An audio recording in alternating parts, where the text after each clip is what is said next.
إن الحمد لله نحمده ونستعينه ونستغفره ونعوذ بالله من شرور أنفسنا ومن سيئات أعمالنا من يهده الله فلا مضل له ومن يضلله فلا هادي له وأشهد أن لا إله إلا الله وحده لا شريك له وأشهد أن محمدًا عبده ورسوله يا أيها الذين آمنوا اتقوا الله حق تقاته ولا تموتن إلا وأنتم مسلمون يا أيها الناس اتقوا ربكم الذي خلقكم من نفس واحدة وخلق منها زوجها وبث منهما رجالا كثيرا ونساء واتقوا الله الذي تساءلون به والأرحام إن الله كان عليكم رقيبا يا أيها الذين آمنوا اتقوا الله وقولوا قولا سديدا يصلح لكم أعمالكم ويغفر لكم ذنوبكم ومن يطع الله ورسوله فقد فاز فوزا عظيما أما بعد فإن خير الحديث كتاب الله وخير الهدي هدي محمد صلى الله عليه وسلم وشر الأمور محدثاتها وكل محدثة بدعة وكل بدعة ضلالة وكل ضلالة في النار أعوذ بالله من الشيطان الرجيم بسم الله الرحمن الرحيم شهر رمضان الذي أنزل فيه القرآن هدى للناس وبينات من الهدى والفرقان وقال الله عز وجل أعوذ بالله من الشيطان الرجيم إنا أنزلناه في ليلة القدر رب اشرح لي صدري ويسر لي أمري واحلل عقدة من لساني يفقه قولي ربي زدني علما۔ ہر طرح کی تعریف، بڑائی و کبریائی، بزرگی و برتری خالق کائنات مالک ارض و سما کے لیے ہے، جس الہ العالمین نے ہم انسانوں پر رمضان جیسا عظیم مہینہ عنایت فرمایا، جو مہینہ اپنے آپ میں بہت ساری خصوصیات کا حامل ہے، جس کے کئی سارے فضائل قرآن و حدیث کے اندر بیان کیے گئے ہیں۔ درود و سلام ہو تمام انبیاء کرام پر، خصوصاً ہمارے آخری نبی احمد مجتبیٰ محمد مصطفیٰ صلی اللہ علیہ وسلم پر، اللہم صلی وسلم وبارک علیہ۔ محترم سامعین جمعہ، ہم رمضان المبارک کے مہینے میں سانس لے رہے ہیں۔ رمضان کی مناسبت سے بہت ساری باتیں پچھلے خطبہ جمعہ میں بیان کی گئی تھی۔ رمضان کی خصوصیات میں سے ایک یہ بھی ہے کہ اللہ تبارک و تعالی نے اسی مہینے میں قرآن مجید کو نازل فرمایا۔ ارشاد باری تعالی ہے شہر رمضان الذی انزل فیہ القرآن، کہ رمضان کا ہی وہ مہینہ ہے جس میں قرآن کو نازل کیا گیا، ہدی للناس، جو لوگوں کے لیے ہدایت ہے،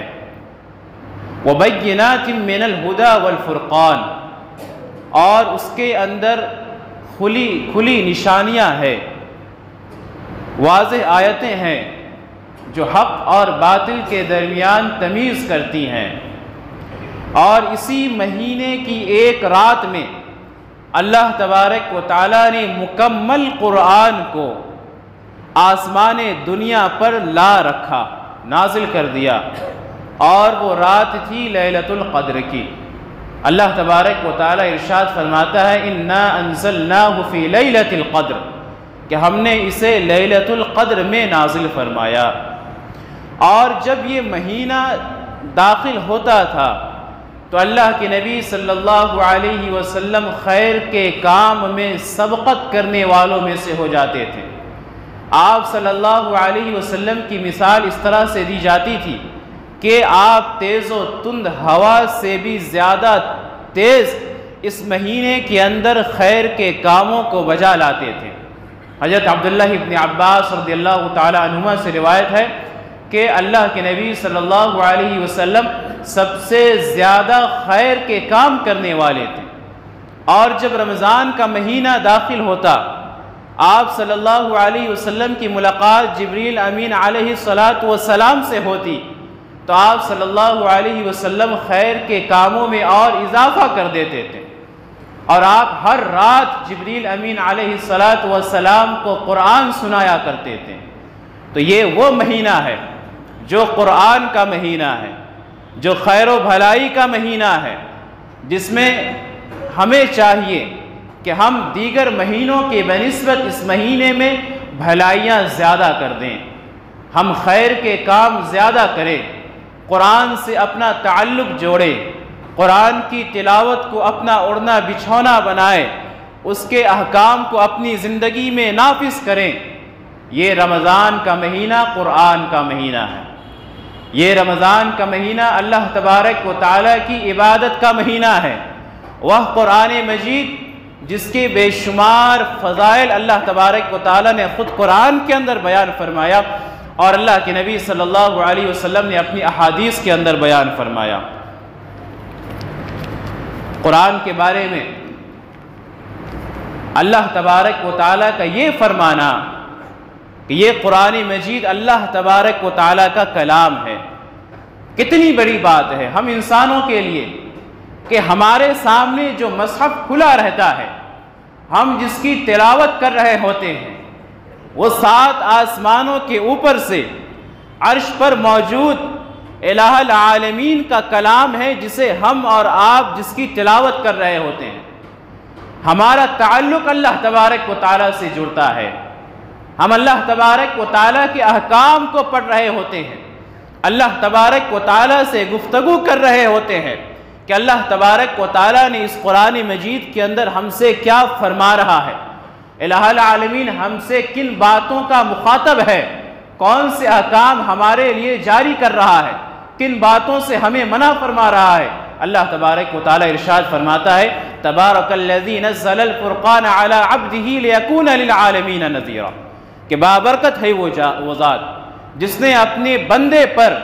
فرقان نازل کیا، وہ کتاب نازل کی جو حق اور باطل کے درمیان تمیز کرتی ہے، جو حق اور باطل کے درمیان فرق کرتی ہے، لیکون للعالمین نذیرا، تاکہ وہ اس کتاب کے ذریعہ دنیا والوں کو ڈرانے والا بن جائے، اس کتاب کے ذریعہ دنیا والوں کو ڈرائے۔ اور یقیناً یہ کتاب ڈرنے والوں کے لیے ایک عظیم نشانی ہے، اللہ تبارک و تعالیٰ پر ایمان رکھنے والوں کے لیے، اپنے دل میں اللہ کا خوف اور اس کی خشیت رکھنے والوں کے لیے اس کے دل کو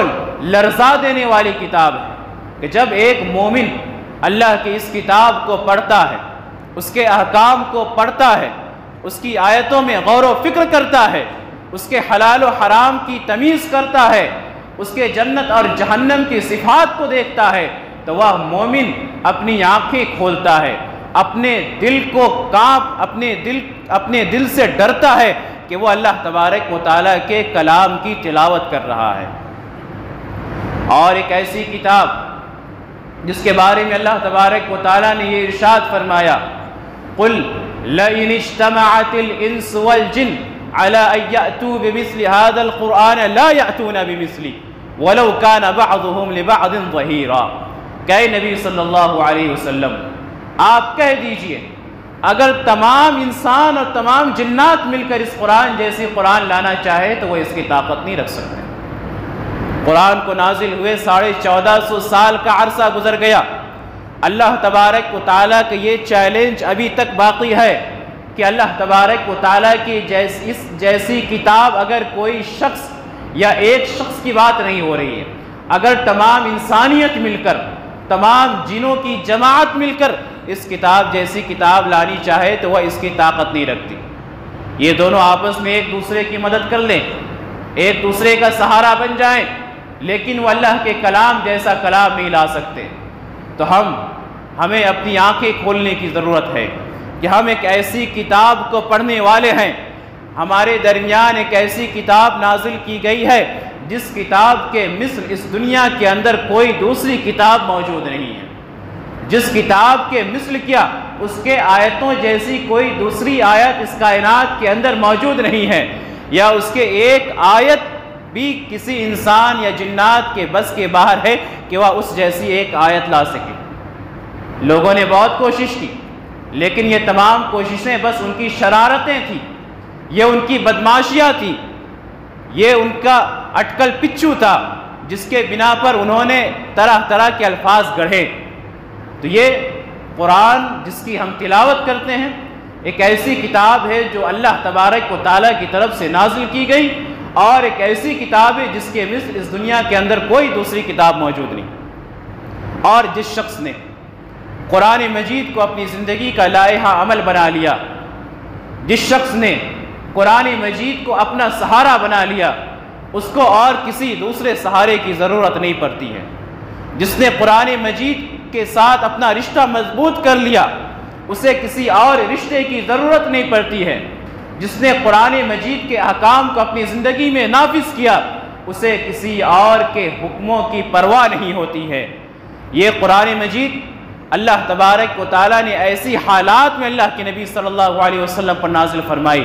اللہ تبارک و تعالیٰ ارشاد فرماتا ہے کہ لقد آتیناک سبعا من المثانی والقرآن العظیم، کہ اے نبی صلی اللہ علیہ وسلم ہم نے آپ کے اوپر 7 مثانی نازل فرمایا ہے، ہم نے آپ کو 7 بار بار تلاوت کی جانے والی سورت عطا کی ہے سورہ فاتحہ کی شکل میں، اور ہم نے قرآن عظیم عطا فرمایا ہے۔ آپ ان کافروں پر دی ہوئی نعمتوں کو اپنی آنکھوں سے نہ دیکھیں، آپ اپنے دل کو ان کے اوپر موجود نعمتوں پر نہ لگائیں، آپ اس بات پر دھیان نہ دیں کہ اللہ تبارک و تعالیٰ نے ان کافروں کے اوپر دنیا کا دروازہ کھول دیا ہے، خزانے کے دروازے کھول دیے ہیں، ان کے لیے بس دنیا ہے۔ ہم نے آپ کو 7 مثانی عطا فرمایا اور قرآن عظیم عطا فرمایا۔ یہ قرآن اور قرآن کی یہ صورتیں ایسے وقت میں مومنوں کا سہارا بنی جب وہ تمام طرف سے، چاروں طرف سے پسے جا رہے تھے، جب انہیں چاروں طرف سے ستایا جا رہا تھا،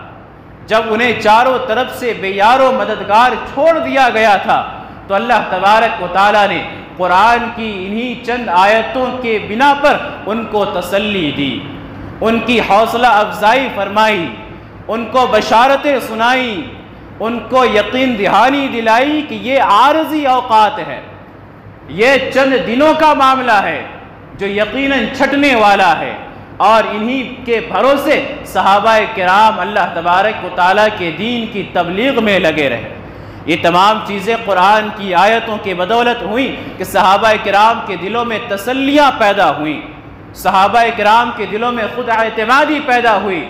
صحابہ کرام کے دلوں میں اللہ تبارک و تعالیٰ پر یقین اور زیادہ مضبوط ہوا کہ ہم پر آنے والی مصیبتیں یہ چند دنوں کی مصیبتیں ہیں۔ تو یہ قرآن مجید ہے جو حق کے متلاشی کو حق کا راستہ دکھاتی ہے،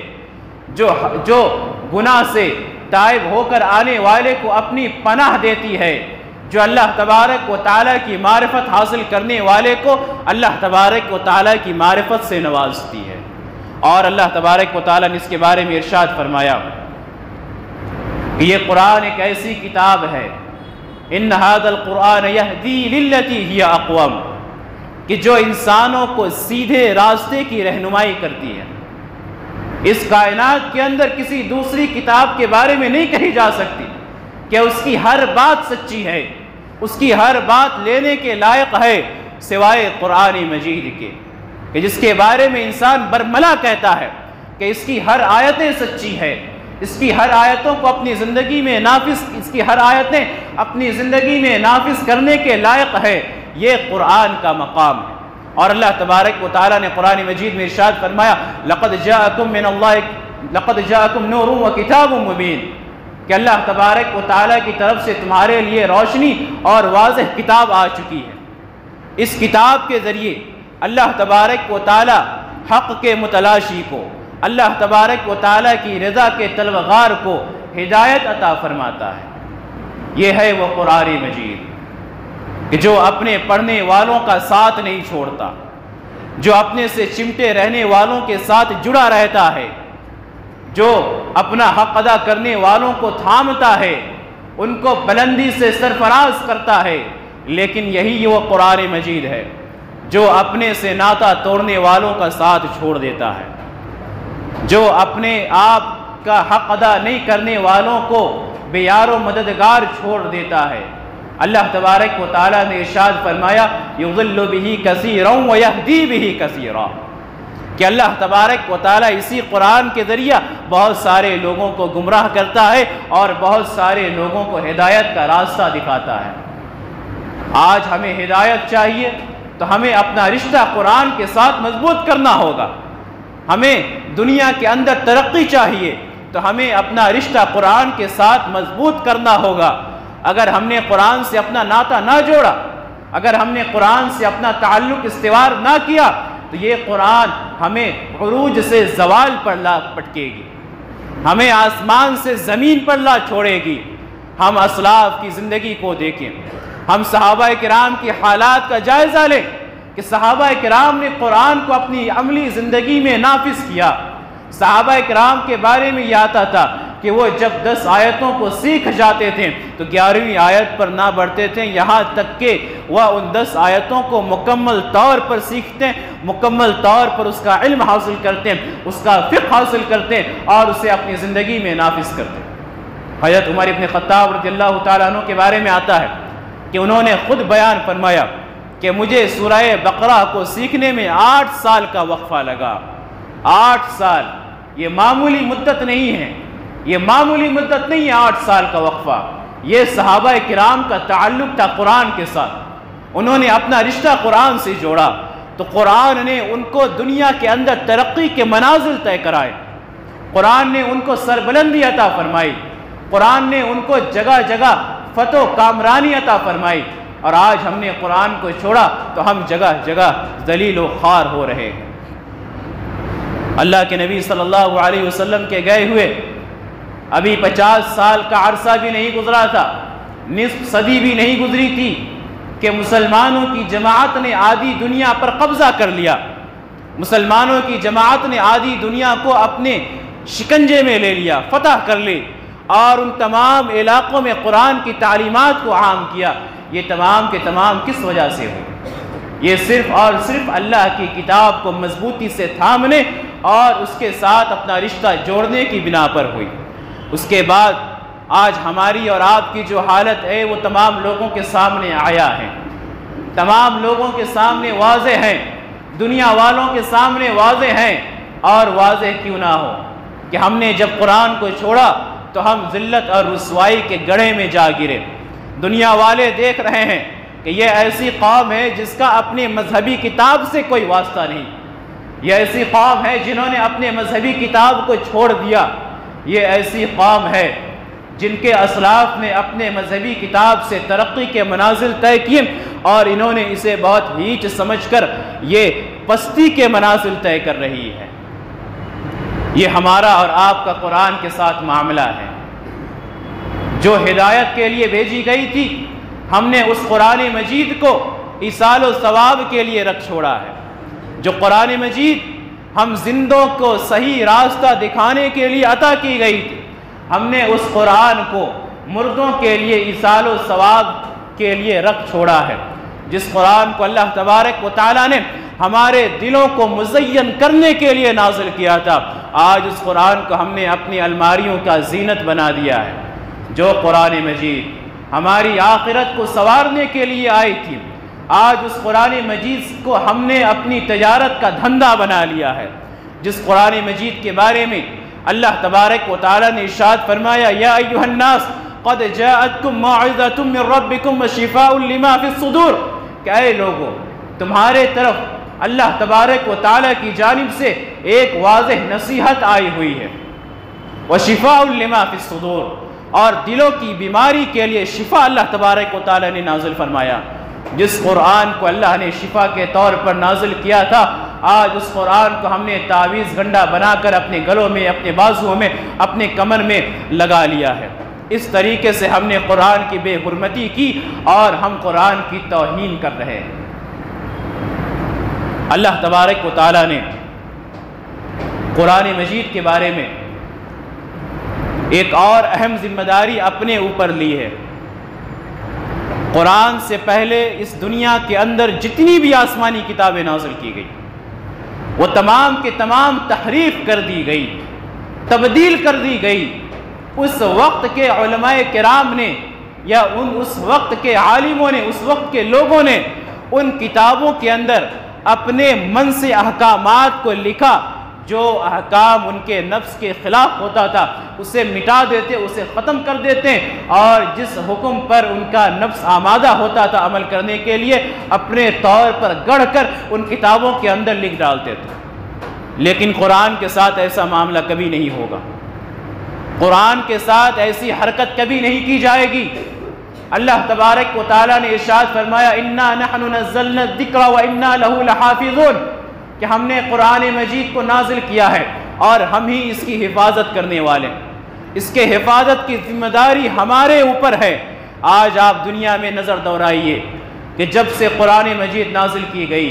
اللہ کے نبی صلی اللہ علیہ وسلم نے کاتبین وحی مقرر کیا ہوا تھا، ان سے آپ صلی اللہ علیہ وسلم قرآن کی آیتوں کو لکھوا لیا کرتے تھے۔ آپ کے وفات کے بعد صحابہ کرام کی جماعت میں سے ابو بکر صدیق رضی اللہ تعالی عنہ نے قرآن مجید کو ایک جگہ جمع کروایا۔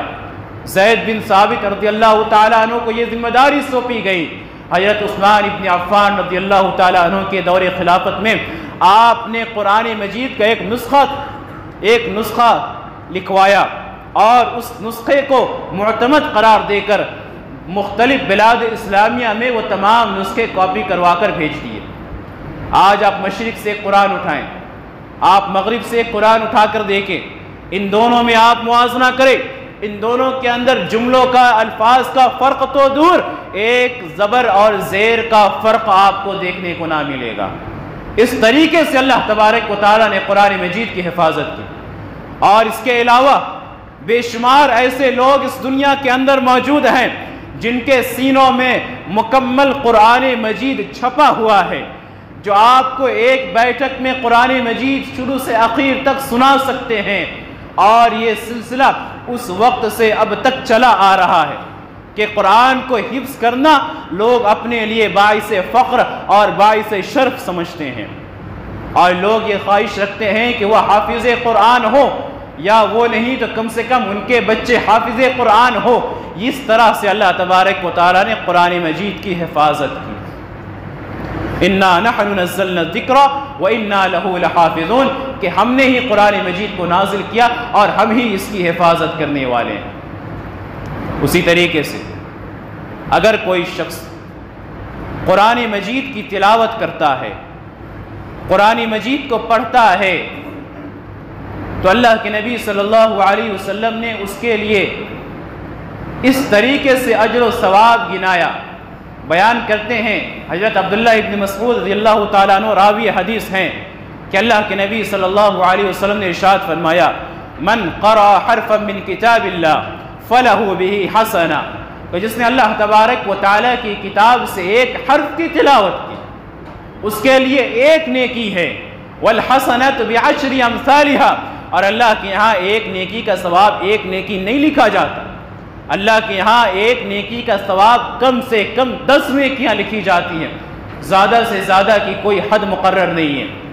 تو اس کے لیے ایک نیکی ہے۔ والحسنۃ بعشر امثالها، اور ایک نیکی 10 نیکیوں کے برابر۔ ولا اقول لکم الف لام میم حرف، اور میں یہ نہیں کہتا کہ الف لام میم ایک حرف ہے، ولیکن الف حرف ولام حرف ومیم حرف، مگر الف ایک حرف ہے، لام ایک حرف ہے، میم ایک حرف ہے۔ اگر کسی نے الف لام میم کی تلاوت کی تو وہ اسی وقت 30 نیکیوں کا حقدار بن جاتا ہے۔ تو اتنا عظیم ثواب، اتنا بہترین موقع اور اتنا بڑا اجر اللہ تبارک و تعالیٰ نے قرآن کی تلاوت کرنے والوں کو عطا فرمایا ہے۔ قرآن کا مہینہ آتا ہے الحمدللہ ہم کتابیں کھول لیتے ہیں، مصحف ہم کھول لیتے ہیں، قرآن کی تلاوت کرتے ہیں، بہت اچھی بات ہے، ہم قرآن کو پڑھتے ہیں، قرآن کی تلاوت کرتے ہیں، لیکن اے مسلمانوں کی جماعت، اے خیر کی طرف بلانے والوں کی جماعت، رمضان کا مہینہ جانے کے بعد ہمارا تعلق قرآن سے ٹوٹ کیوں جاتا ہے؟ رمضان کا مہینہ جانے کے بعد ہم قرآن کو اس کے غلافوں میں تہ کر کے اپنی الماریوں میں کیوں رکھ دیتے ہیں؟ ہم قرآن سے اپنا رشتہ کیوں ختم کر لیتے ہیں؟ یہ قرآن تو صرف رمضان میں تلاوت کرنے کے لیے نازل نہیں کی گئی تھی، یہ قرآن صرف رمضان میں پڑھنے کے لیے نازل نہیں کی گئی تھی، یہ قرآن ہم سے یہ دعویٰ کرتی ہے، ہمیں یہ پکارتی ہے کہ مجھے سال کے 12 مہینوں میں تلاوت کرو۔ یہ قرآن ہمیں کہتی ہے کہ مجھے سال کے 12 مہینوں میں اپنی زندگی کا حصہ بناؤ، لیکن ہماری اور آپ کی یہ حالت کہ ہم نے قرآن کو صرف رمضان کا قرآن بنا دیا اور باقی 11 مہینوں سے ہمارا اس کا کوئی تعلق نہیں رہتا۔ تو اپنے تعلق کو استوار کیجئے قرآن کے ساتھ، اپنے تعلق کو جوڑیے قرآن کے ساتھ۔ آپ کو پڑھنا آتا ہے اچھی بات ہے، آپ کو نہیں آتا ہے آپ قرآن پڑھنا سیکھیے۔ اللہ کے نبی صلی اللہ علیہ وسلم نے ارشاد فرمایا الماہر بالقرآن مع السفرات الکرام البررہ، کہ جو مہارت کے ساتھ قرآن مجید پڑھنے والے ہیں وہ قیامت کے روز بزرگ فرشتوں کے ساتھ ہوں گے۔ والذی یقرأ القرآن وَيَتَتَعْتَعُ فِيهِ وَهُوَ عَلَيْهِ شَاقٌ، اور جو ٹھہر کر رک کر مشقت کے ساتھ قرآن پڑھتا ہے اس کے لیے دوہرا اجر ہے، 2 اجر ہے اس کے لیے، ایک قرآن پڑھنے کا اور ایک مشقت اٹھانے کا۔ تو قرآن پڑھیے، قرآن کے ساتھ اپنا ناطہ جوڑیے اور شیطان کے شر میں آنے سے بچیے۔ شیطان کا شر یا شیطان کی چال آپ کو اس طریقے سے بھی بہکاتی ہے کہ کوئی شخص قرآن مجید کھولتا ہے پڑھنے کے لیے تو اس کے دل میں یہ وسوسہ آتا ہے کہ چلو رمضان کا بابرکت مہینہ ہے، ہم قرآن کو اس کے ترجمے کے ساتھ پڑھتے ہیں۔ ہوتا کیا ہے کہ وہ ایک آیت کا ترجمہ پڑھتا ہے، تفسیر پڑھتا ہے، تشریح پڑھتا ہے، اس کا دل اوب جاتا ہے، اب وہ قرآن کو بند کر کے بیٹھ جاتا ہے۔ تو یہ شیطان کا حربہ ہے کہ وہ آپ کو تفسیر کے بہانے تلاوت قرآن سے بھی محروم کر دیتا ہے۔ اچھی بات ہے تفسیر پڑھنا،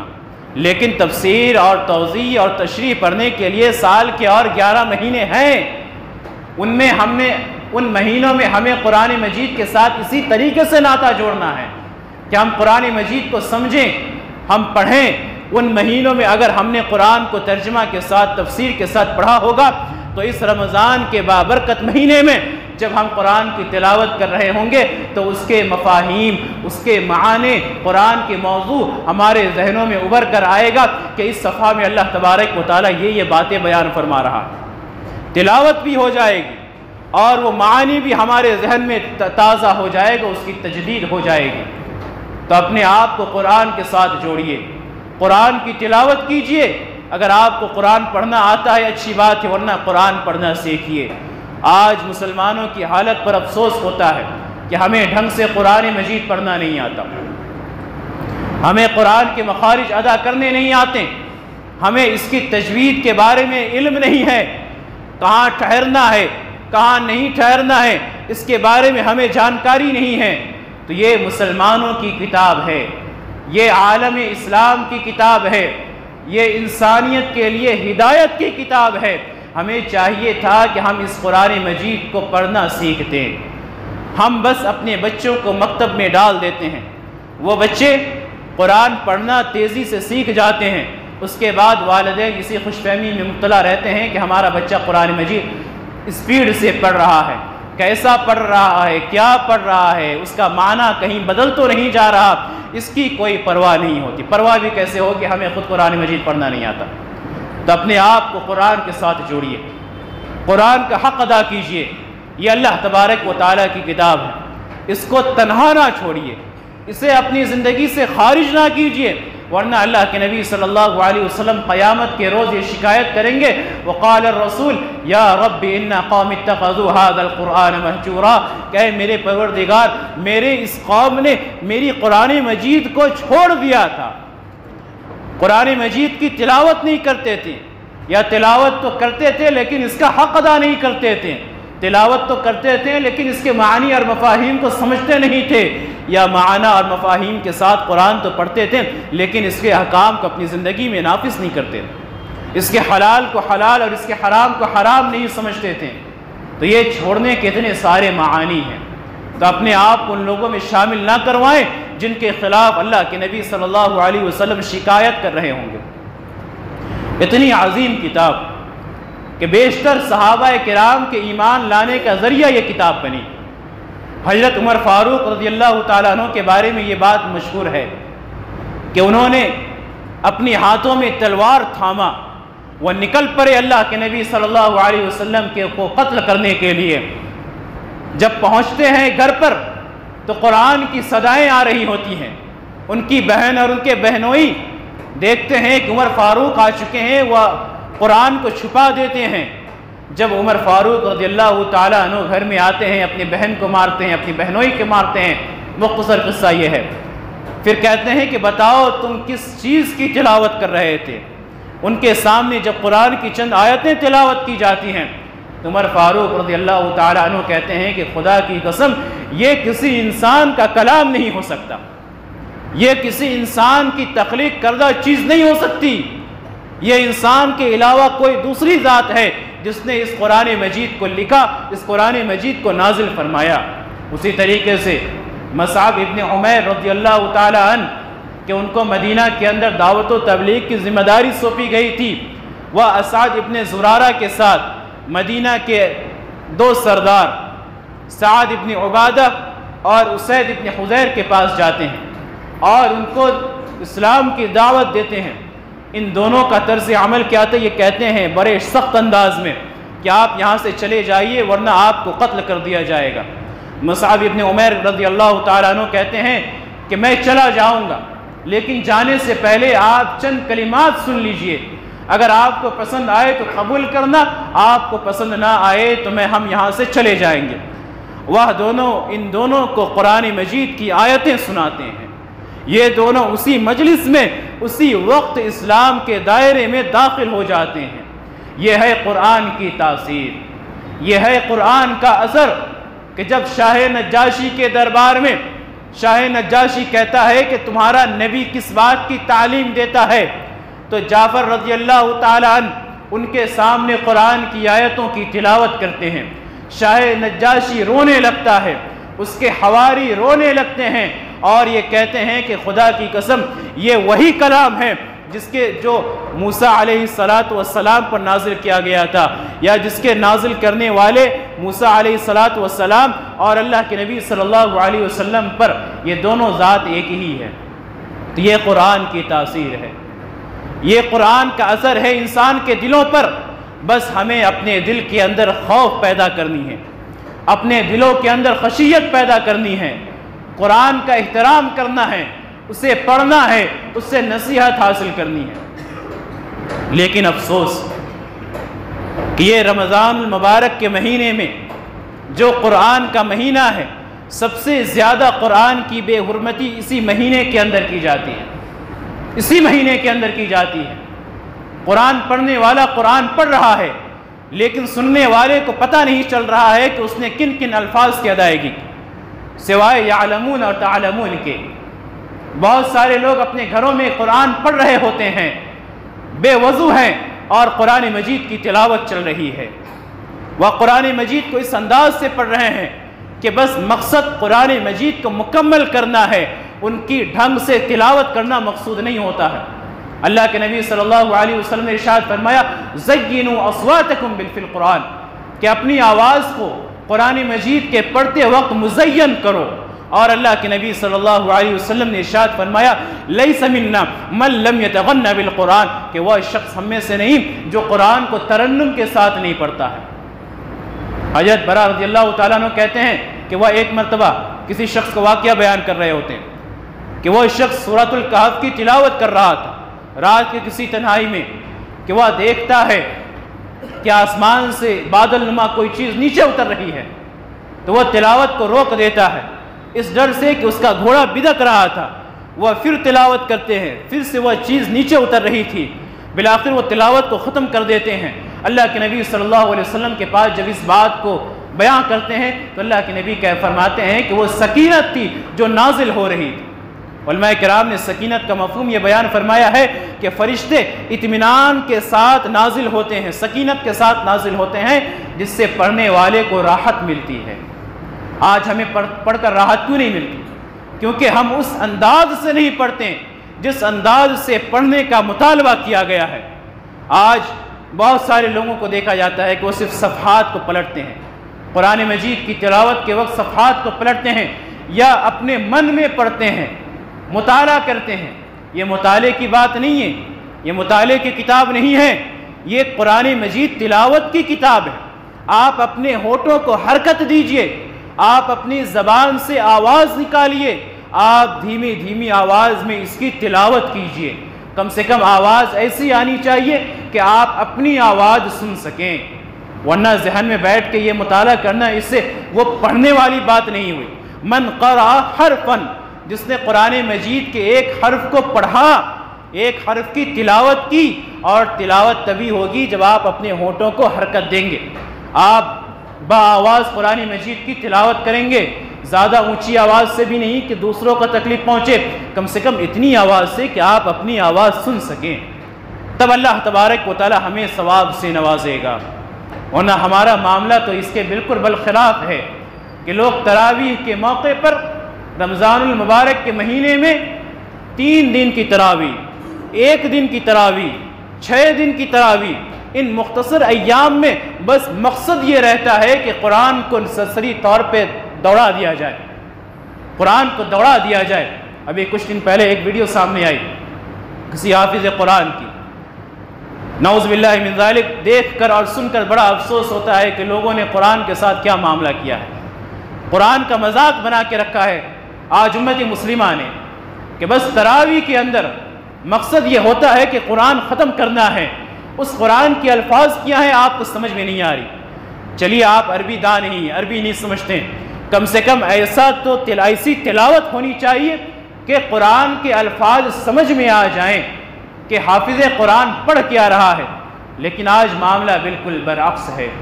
اور افسوس تو اس بات کا ہوتا ہے کہ لوگ اس پر نکیر بھی نہیں کرتے، لوگ اسے قبول کرتے ہیں۔ آپ چلے جائیے عرب ممالک کے اندر، آپ تراویح کی نماز پڑھ رہے ہوں گے تو آپ فرق کرنا بھول جائیں گے کہ یہ تراویح کی نماز چل رہی ہے یا عشاء کی نماز چل رہی ہے۔ اس انداز کے ساتھ قرآن مجید کی تلاوت کی جاتی ہے، اتنا ٹھہر ٹھہر کر قرآن کو پڑھا جاتا ہے۔ وَرَتِّلِ الْقُرْآنَ تَرْتِيلًا کا مصداق بنے ہوئے ہیں وہ لوگ، اور آج ہم قرآن مجید کی اس طرح سے بے حرمتی کرتے ہیں، اس طریقے سے اس کی توہین کرتے ہیں۔ اللہ تبارک و تعالی ہم لوگوں کے حالات کو درست کرے،